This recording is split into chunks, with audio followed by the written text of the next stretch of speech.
Hello dear student, welcome to Raja classes. Today in this video we are going to discuss about previous year questions of Bihar BEd 2019। तो इस video में हम लोग Bihar BEd 2019 का जो GS section है यानी जनरल अवेयरनेस का जो सेक्शन है उस पर डिस्कस करेंगे। तो सबसे पहला जो क्वेश्चन है, a brief history of time from the big bang to black holes, यानी ये एक पुस्तक है। मेनली यहाँ पूछा जा रहा है कि इस पुस्तक का लेखक कौन है। तो इस पुस्तक का जो लेखक है ऑप्शन नंबर सी यानी स्टीफन डब्ल्यू हॉकिंस। मेनली याद रखना है कि अ ब्रीफ हिस्ट्री ऑफ टाइम के लेखक हैं स्टीफन हॉकिंस। क्लियर है। याद रखना है बच्चों कि प्रीवियस ईयर क्वेश्चन किसी भी एग्ज़ाम में बहुत ही ज़्यादा इम्पोर्टेंट होता है, बिकॉज़ कि हमें प्रीवियस ईयर क्वेश्चन से ही पता चलता है एग्ज़ाम में किस तरह का क्वेश्चन आता है। क्लियर है। तो प्रीवियस ईयर क्वेश्चन का प्रिपरेशन ज़रूर करना चाहिए।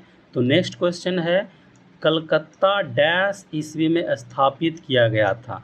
यानी इस क्वेश्चन में पूछा जा रहा है कि कलकत्ता का स्थापना किस तिथि में हुआ था, किस समय हुआ था। तो इसका आंसर होगा ऑप्शन नंबर ए 1690। क्लियर है।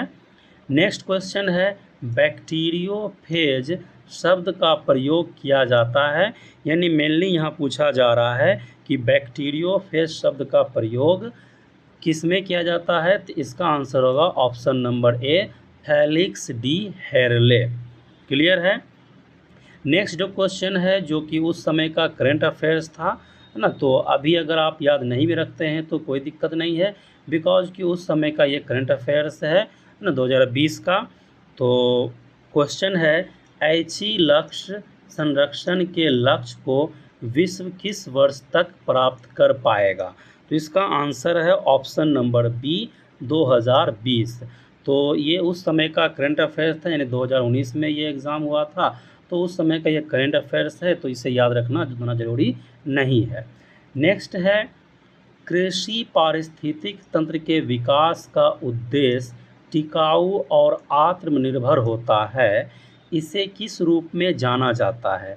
तो मेनली यहाँ पर सवाल जो है पर्यावरण से है ना। पूछा जा रहा है कि कृषि पारिस्थितिक तंत्र के विकास का उद्देश्य टिकाऊ और आत्मनिर्भर होता है, इसे किस रूप में जाना जाता है। तो इसका आंसर होगा जैविक संपोषित कृषि। तो ध्यान रखना है कि इसका आंसर होगा जैविक संपोषित कृषि, यानी जो जैविक कृषि किया जाता है जिसमें किसी तरह का रसायन का उपयोग नहीं किया जाता है, रासायनिक खाद का उपयोग जब नहीं किया जाता है कृषि में तो उसे ही जैविक कृषि कहा जाता है। उसी से ये क्वेश्चन है। क्लियर है। नेक्स्ट है, सब्जियों और रसोई की जड़ी बूटियों की खेती के रूप में जाना जाता है। यानी मेनली यहाँ पर क्वेश्चन पूछा जा रहा है कि सब्जियों से रिलेटेड है क्वेश्चन। इसका आंसर होगा सब्जियों की खेती। क्लियर है। आई होप कि ये जो टोटल क्वेश्चन आपको समझ में आ गया होगा। नेक्स्ट क्वेश्चन है, निम्नलिखित में कौन सा शहर श्रीलंका की प्राचीन राजधानी थी। यानी सवाल यहाँ पूछा जा रहा है कि श्रीलंका की प्राचीन राजधानी कौन सा शहर था। इसका आंसर होगा ऑप्शन नंबर डी अनुराधापुरम। तो याद रखना है कि श्रीलंका की प्राचीन राजधानी थी अनुराधापुरम, और श्रीलंका का जो प्रेजेंट राजधानी है उसका नाम है श्री जयवर्धने पूरे कोट्टे। क्लियर है। और ये जो आप देख रहे हैं सीलोन, ये सीलोन श्रीलंका का प्राचीन नाम था। मैं फिर से रिपीट कर दे रहा हूँ, श्रीलंका की प्राचीन राजधानी अगर सवाल आएगा तो आंसर होगा अनुराधापुरम। लेकिन अगर श्रीलंका का प्राचीन नाम पूछेगा तो आंसर होगा सीलोन। क्लियर है। आई होप कि समझ में आ गया होगा। नेक्स्ट क्वेश्चन है, चाबहार पोर्ट यानी चाबहार बंदरगाह डैश में स्थित है। तो इस क्वेश्चन का आंसर होगा ईरान। क्लियर है।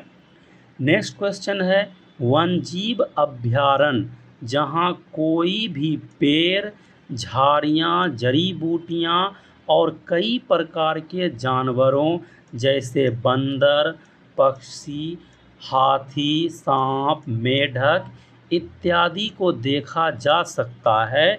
इस अभयारण्य का सबसे संभावित स्थान है, यानी जो पॉसिबल प्लेस है उसके बारे में यहाँ पूछा जा रहा है। यानी ऐसा वन्यजीव अभयारण्य जहाँ क्या हो, पेड़ हो, झाड़ी हो, जड़ी बूटियाँ हो और कई प्रकार के जानवर हों, तो ऐसे क्षेत्रों यानी ये इस तरह का वन्यजीव अभयारण्य किस क्षेत्र में पाया जा सकता है? इसका आंसर होगा उष्णकटिबंधीय क्षेत्र। क्लियर है? अगर आप उष्णकटिबंधीय क्षेत्र के बारे में देखते हैं तो जैसे ये ग्लोब है तो यहाँ से इसको कहता है आर्कटिक वृत्त, ये नीचे में इसका नाम है अंटार्कटिक वृत्त।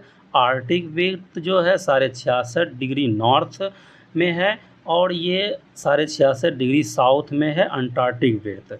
उसके बाद है 23.5 डिग्री पर कर्क रेखा नॉर्थ में और उसके बाद है 23.5 डिग्री पर मकर रेखा साउथ में। बीच में जो है इसे भूमध्य रेखा कहा जाता है जो कि 0 डिग्री पर है। तो याद रखना है कि कर्क रेखा और मकर रेखा यानी कर्क रेखा से लेकर मकर रेखा तक का जो क्षेत्र है पूरा, इसे ही कहा जाता है उष्णकटिबंधीय क्षेत्र। क्लियर है? तो यहाँ पे क्या होता है कि सनलाइट डायरेक्ट पड़ता है और you can say that sunlight vertical पड़ता है।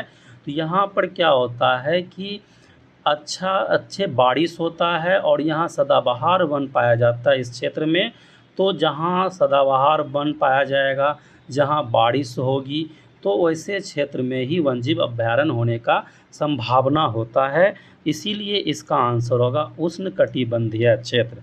वैसे इसका आंसर अगर आप रटना चाहेंगे तो ईजिली आप भूल जाएंगे, लेकिन क्वेश्चन को समझ जाते हैं, आंसर को समझ जाते हैं तो वो क्या हो जाता है, इजी हो जाता है। क्लियर है?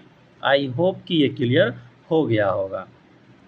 अगर यहाँ पर बात करेंगे कि आर्कटिक सर्कल से कर्क रेखा और अंटार्कटिक सर्कल से मकर रेखा तक का जो ये क्षेत्र है इसको कहा जाता है समशीतोष्ण क्षेत्र।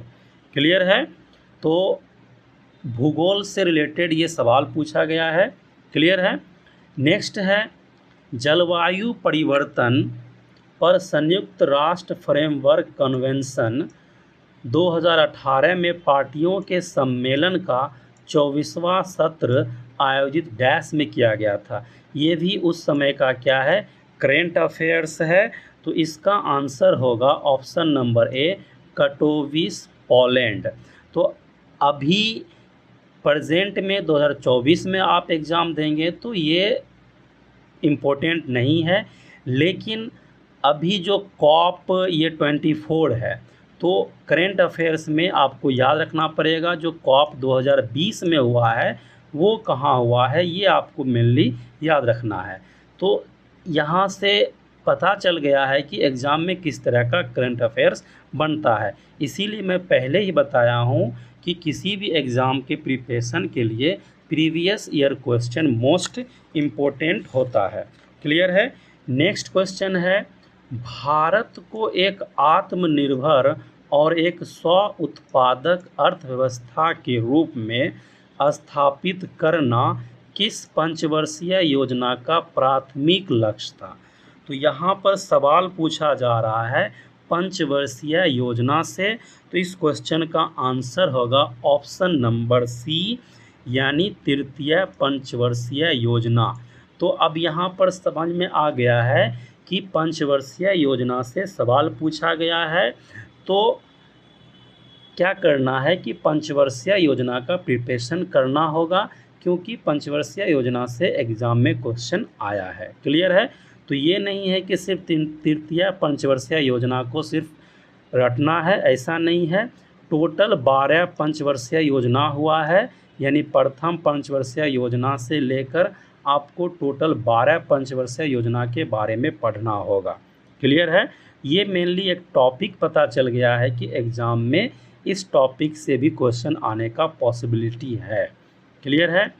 नेक्स्ट है भारत में राज्य की योजनाओं के लिए केंद्रीय सहायता के आवंटन का निर्धारण करने के लिए गॉडगिल फार्मूला डैश में शुरू किया गया था।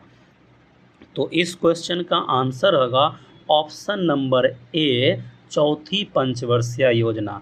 आप देख रहे हैं कि लगातार 2 क्वेश्चन पंचवर्षीय योजना से ही पूछा गया है, तो आप समझ सकते हैं ये कितना ज़्यादा इम्पोर्टेंट टॉपिक है। क्लियर है। नेक्स्ट है जो कि पॉलिटी से क्वेश्चन है, भारतीय संविधान से। यहाँ क्वेश्चन पूछा जा रहा है कि भारतीय संविधान का कौन सा अनुच्छेद केंद्र और राज्यों के बीच शक्तियों का विभाजन करता है। तो ये क्वेश्चन में जो ऑप्शन दिया हुआ है वो ऑप्शन रॉन्ग है, मतलब ऑप्शन ये गलत इसलिए है क्योंकि क्वेश्चन पूछा जा रहा है केंद्र और राज्यों के बीच में शक्तियों का विभाजन, लेकिन यहाँ जो भी ऑप्शन दिया गया है वो इसका आंसर नहीं होगा।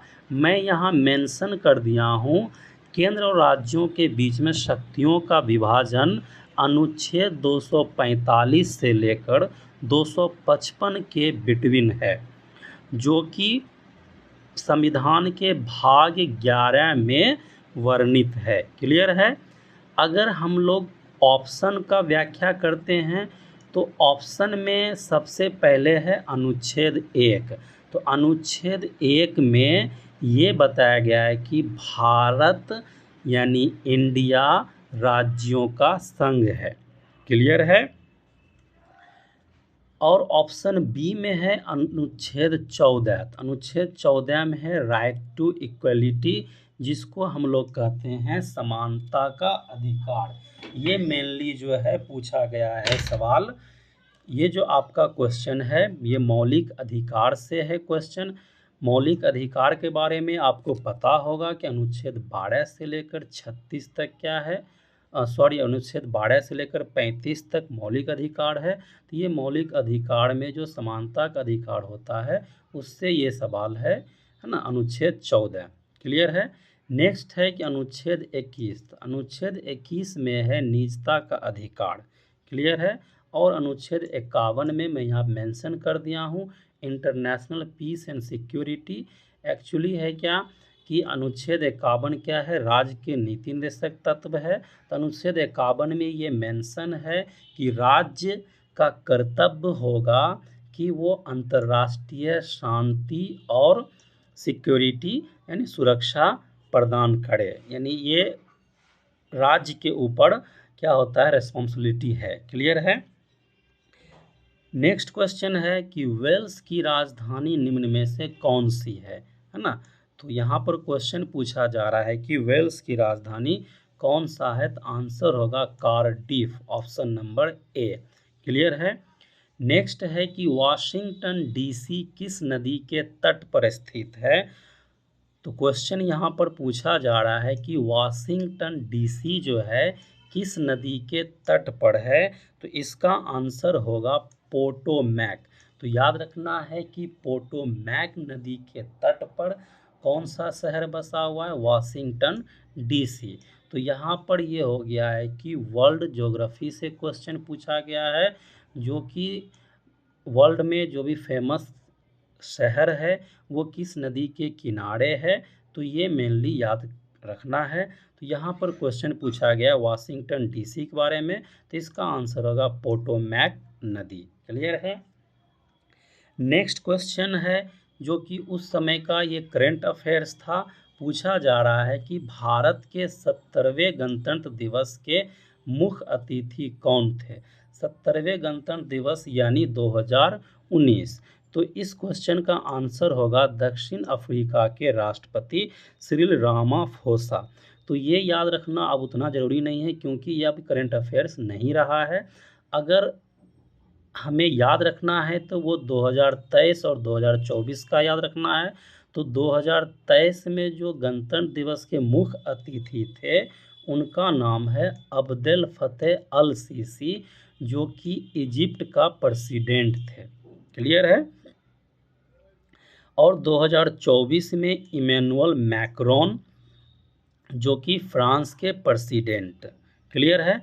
तो याद रखना है कि 2023 का जो गणतंत्र दिवस के मुख्य अतिथि थे वो थे अब्देल फतेह अल सीसी, जो कि इजिप्ट के राष्ट्रपति हैं, और इमैनुअल मैक्रोन 2024 के मुख्य अतिथि थे, जो कि फ्रांस के राष्ट्रपति हैं। आई होप कि ये क्लियर हो गया होगा। तो मेनली आप 2023 और 24 का याद रखते हैं, तो आई होप कि इस टॉपिक से क्लियर हो जाएगा। क्लियर है। नेक्स्ट है 72 नंबर क्वेश्चन, बुद्ध ने किस भाषा में उपदेश दिया था?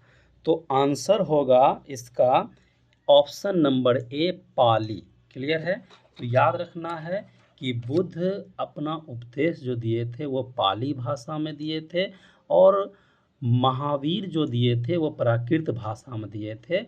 लेकिन इस क्वेश्चन का आंसर याद रखना है कि ऑप्शन नंबर ए, पाली होगा, जो कि बौद्ध धर्म से सवाल यहाँ पूछा गया है। अगर बौद्ध धर्म से पूछा गया है तो आई थिंक कि जैन धर्म से भी सवाल पूछा जा सकता है। तो बौद्ध धर्म और जैन धर्म एक इम्पोर्टेंट टॉपिक आप कह सकते हैं कि है। क्लियर है। नेक्स्ट है, दिल्ली सल्तनत डैश के आक्रमण के कारण वास्तव में समाप्त हो गया। यानी सवाल यहाँ पूछा जा रहा है कि दिल्ली सल्तनत का समाप्त यानी कैसे हुआ, दिल्ली सल्तनत कैसे समाप्त हुआ। तो आपको पता होगा कि दिल्ली सल्तनत का शुरुआत जो है वो 1206 में हुआ था। क्लियर है।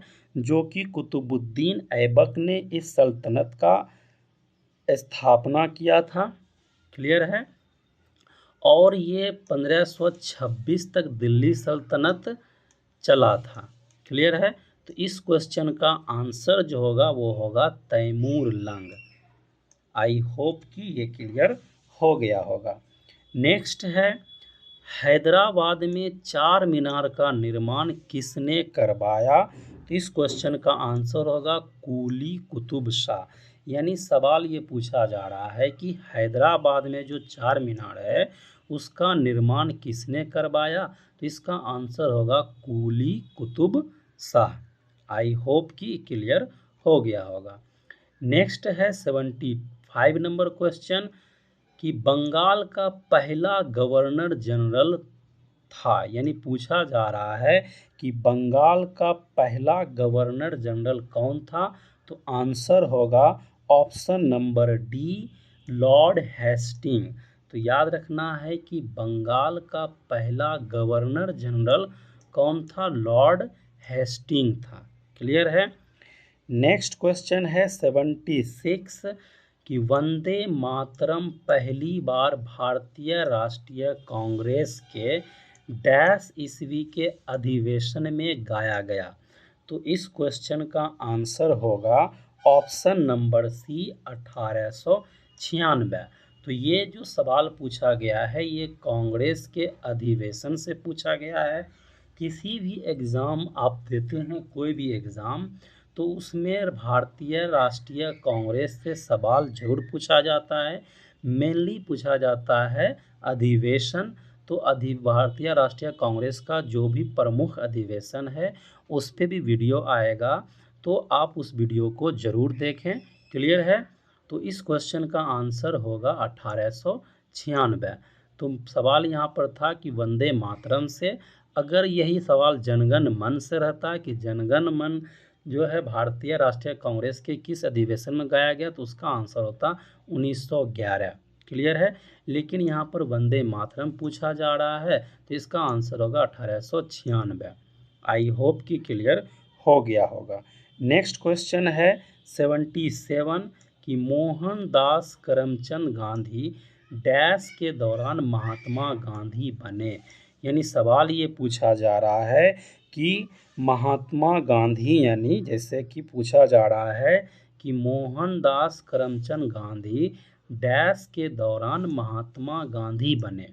तो इसका आंसर होगा ऑप्शन नंबर ए, चंपारण सत्याग्रह।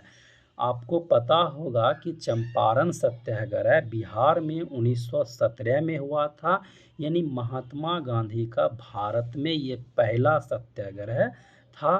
तो इसी के दौरान जो है मोहनदास करमचंद गांधी को महात्मा गांधी के नाम से जाना जाने लगा। क्लियर है? तो याद रखना है कि इस क्वेश्चन का आंसर होगा चंपारण सत्याग्रह। तो यहाँ पर मेनली गांधी जी से क्वेश्चन है। क्लियर है? नेक्स्ट है 78 नंबर क्वेश्चन। निम्नलिखित में से किस ग्रह को मॉर्निंग स्टार के नाम से जाना जाता है, जिसे भोर का तारा भी कहा जाता है हिंदी में। यहाँ पर इंग्लिश में लिखा हुआ है कि मॉर्निंग स्टार। तो इस क्वेश्चन का आंसर होगा शुक्र ग्रह, यानी ऑप्शन नंबर बी। तो अगर ये भी पूछा जाता इवनिंग स्टार तो भी आंसर यही होता, शुक्र ग्रह, है ना। तो यहाँ पर मेनली ग्रह से क्वेश्चन पूछा गया है, और यू कैन से दैट कि सोलर सिस्टम से क्वेश्चन पूछा गया है। क्लियर है? नेक्स्ट है 79 नंबर क्वेश्चन, जो कि पूछा गया है कि निम्नलिखित में से भारत ने फ्रांस से कौन सा अधिग्रहण किया। यानी सवाल ये है कि निम्नलिखित में से भारत ने फ्रांस से कौन सा अधिग्रहण किया। तो यहाँ पर सवाल पूछा जा रहा है आधुनिक भारत से कि फ्रांस से भारत को कौन सा क्षेत्र मिला था, या आप कह सकते हैं कि कौन सा क्षेत्र उससे लिया गया था। तो इस क्वेश्चन का आंसर होगा डी नंबर, यानी ये सभी, क्योंकि यनम, जो कि यहाँ पर यानम लिखा हुआ है, माहे और कराईकल, ये सभी क्षेत्र जो है फ्रांस के कब्जे में था। तो भारत आज़ाद होने के बाद, यानी 1947 के बाद इस क्षेत्र को फ्रांस से अधिग्रहण किया गया था। इसीलिए, क्योंकि ये तीनों क्षेत्र अधिग्रहण किया गया था, इसीलिए आंसर होगा ऑप्शन नंबर डी, ये सभी। क्लियर है? नेक्स्ट क्वेश्चन, जो कि अर्थशास्त्र से क्वेश्चन है कि मुद्रास्फीति का कारण है। मुद्रास्फीति का जो शाब्दिक अर्थ होता है वो होता है महंगाई, है ना, महंगाई। तो महंगाई जो होता है उसी का मेन कारण पूछा जा रहा है कि महंगाई का क्या कारण है। तो यहाँ पूछा जा रहा है कि महंगाई का कारण क्या है। तो इस क्वेश्चन का आंसर होगा ऑप्शन नंबर सी, धन की आपूर्ति में वृद्धि और उत्पादन में गिरावट। तो ध्यान रखना है कि जब धन की आपूर्ति में वृद्धि हो जाता है, यानी जब धन का फ्लो, है ना, कैश फ्लो जब होता है मार्केट में, तो क्या होता है कि महंगाई बढ़ने लगता है। और यदि अगर उत्पादन में गिरावट होता है, प्रोडक्शन में डिक्रीज होता है, प्रोडक्शन कम होता है और धन की आपूर्ति ज़्यादा होता है, तो महंगाई हो जाता है। इसे अगर आप सिंपल लैंग्वेज में याद रखना चाहेंगे कि मुद्रास्फीति यानी महंगाई, तो ध्यान रखना है मुद्रास्फीति का मीन्स क्या हुआ, महंगाई का क्या कारण है। ये तो हुआ इकोनॉमिक लैंग्वेज में, लेकिन सिंपल लैंग्वेज में अगर आप याद रखना चाहेंगे, जैसे फॉर एग्जांपल अगर आपके पास 10 रुपया है तो आप उसी के अकॉर्डिंग खर्च करते हैं। जैसे आप मार्केट में गए, फॉर एग्जांपल कि आप मार्केट में गए, आपके पास 100 रुपया है ना, तो आप गए प्याज लेने, तो वो अगर फॉर एग्जांपल कि 50 रुपये दे रहा है, तो आप क्या करेंगे कि 2 केजी आप खरीदेंगे। क्लियर है? तो लेकिन अगर सपोज दैट कि प्याज का उत्पादन कम हो गया, ठीक है, प्याज का उत्पादन कम है, यानी मार्केट में 5 केजी प्याज है, ठीक है, और आपके पास अब कैश सपोज दैट कि बहुत ज़्यादा है, 1000 रुपीज़ कैश है ना, 1000 रुपया आपके पास कैश है। तो आप क्या करेंगे कि 50 रुपये भी अगर देगा या 30 रुपये देगा, तो आप क्या करेंगे कि ये सारा खरीद लेंगे, यानी मार्केट में आप सारे प्याज को ख़त्म कर दीजिएगा। इससे क्या होगा कि महंगाई बढ़ जाएगा, या आप कह सकते हैं कि जो डिमांड है वो घट जाएगा। तो मेनली होता है क्या इकोनॉमिक्स में, महंगाई का जो होता है एस मीन्स सप्लाई और डी मीन्स डिमांड, यानी सप्लाई अगर ज़्यादा हो रहा है और डिमांड अगर कम हो रहा है ना, जैसे सप्लाई अगर बढ़ रहा है, सप्लाई अगर ज़्यादा हो रहा है और डिमांड अगर डिक्रीज हो रहा है, तो मुद्रास्फीति नहीं होगा। क्लियर है? लेकिन अगर डिमांड बढ़ रहा है और सप्लाई क्या हो रहा है, घट रहा है, तो महंगाई होगा। क्लियर है? आई होप कि ये क्लियर हो गया होगा। नेक्स्ट है 81 नंबर क्वेश्चन कि वैज्ञानिक प्रक्रिया का महत्वपूर्ण पहलू है। इसका आंसर होगा परिकल्पना।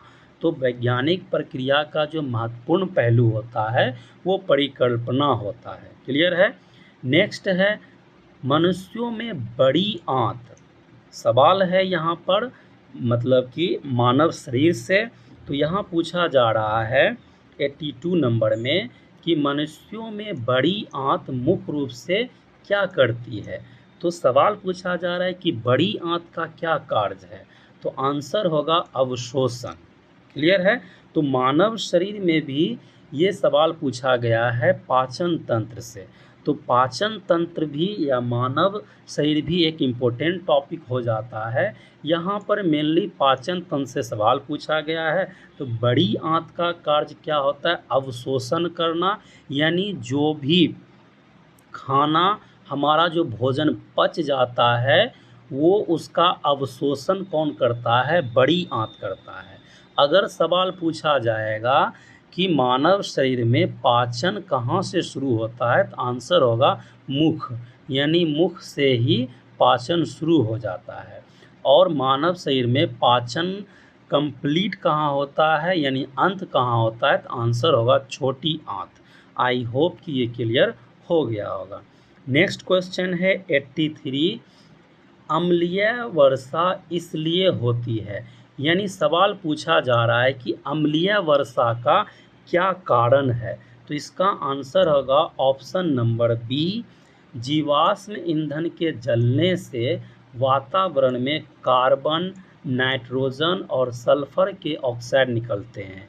मीन्स क्या हुआ कि जब जीवाश्म ईंधन जलता है, यानी जैसे पेट्रोल, डीजल, ये जब जलता है तो हमारे इन्वायरमेंट में कार्बन, नाइट्रोजन और सल्फर के ऑक्साइड का परसेंटेज बढ़ता है, जो कि अम्लीय वर्षा का कारण होता है। आई होप कि ये क्लियर हो गया होगा। नेक्स्ट है ऑटोट्रॉफिक जीवों में शामिल है। यानी सवाल पूछा जा रहा है कि ऑटोट्रॉफिक जीवों में क्या शामिल है। तो इसका आंसर होगा ऑप्शन नंबर सी, हरे पौधे और कुछ जीवाणु।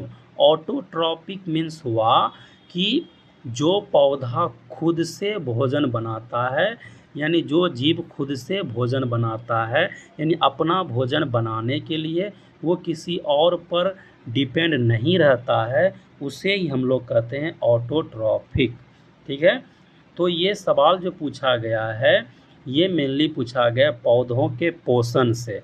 तो पोषण से ये सवाल पूछा गया, पौधों और जीवों में जो पोषण एक चैप्टर होता है बायो में, उससे ये सवाल पूछा गया है। क्लियर है? नेक्स्ट है 85 नंबर क्वेश्चन, पानी में अल्कोहल की घुलनशीलता के कारण होता है। यानी सवाल पूछा जा रहा है कि पानी में अल्कोहल की घुलनशीलता के कारण क्या होता है। तो आंसर होगा option number D, hydrogen bonding. यानी हाइड्रोजन बॉन्डिंग के वजह से पानी में अल्कोहल की घुलनशीलता होता है। क्लियर है? यानी पानी में अल्कोहल घुल जाता है, इसका कारण है हाइड्रोजन बॉन्डिंग। क्लियर है? नेक्स्ट है 86 नंबर क्वेश्चन, निम्नलिखित में से किसमें सबसे अधिक गैर धात्विक लक्षण है। यानी इसमें सवाल पूछा जा रहा है, ये रसायन यानी केमिस्ट्री से सवाल है कि पूछा जा रहा है कि निम्नलिखित में से किसमें सबसे अधिक गैर धात्विक लक्षण है। यानी गैर धात्विक लक्षण जो है वो किसमें ज़्यादा है। तो आंसर होगा ऑप्शन नंबर डी, एफ यानी फ्लोरीन। क्लियर है? आई होप कि ये क्लियर हो गया होगा। नेक्स्ट क्वेश्चन है आर्कियोप्टेरिक्स जीवाश्म अवशेष डैश के बीच की एक कड़ी है। तो सवाल पूछा जा रहा है आर्कियोप्टेरिक्स जीवाश्म अवशेष डैश के बीच की एक कड़ी है। तो इसका आंसर होगा ऑप्शन नंबर बी, सरीसृप और पक्षी। ये जो सवाल पूछा गया है बायो से पूछा गया है। बायो में एक चैप्टर है वर्गीकरण, है ना, जीवों का जो वर्गीकरण है उससे ये सवाल पूछा गया है कि आर्कियोप्टेरिक्स जो जीवाश्म है ना, वो किसके बीच की कड़ी है। तो आंसर होगा सरीसृप और पक्षी। क्लियर है, यानी रेप्टाइल और पक्षी के बिटवीन। क्लियर है। नेक्स्ट क्वेश्चन है, भारत में प्रत्येक 28 फरवरी को राष्ट्रीय विज्ञान दिवस मनाया जाता है। तो ये क्यों मनाया जाता है, सवाल ये पूछा जा रहा है। तो इसका आंसर होगा ऑप्शन नंबर ए, रमन प्रभाव की खोज को चिन्हित करने के लिए। तो जो डॉक्टर सीवी रमन थे हमारे देश के वैज्ञानिक, तो उन्होंने रमन प्रभाव का खोज किया था। चूँकि ये 28 फरवरी को किया गया था, इसीलिए 28 फरवरी को हमारे देश में राष्ट्रीय विज्ञान दिवस मनाया जाता है। तो मेनली यहाँ पे सवाल आपको दिवस से पूछा गया है। क्लियर है। नेक्स्ट है 89 नंबर क्वेश्चन। पूछा गया है यहाँ पे कि MRI यानी MRI का अर्थ है, यानी पूछा जा रहा है कि MRI का क्या अर्थ है। तो 89 नंबर क्वेश्चन का आंसर होगा ऑप्शन नंबर बी, चुंबकीय अनुनाद इमेजिंग। क्लियर है।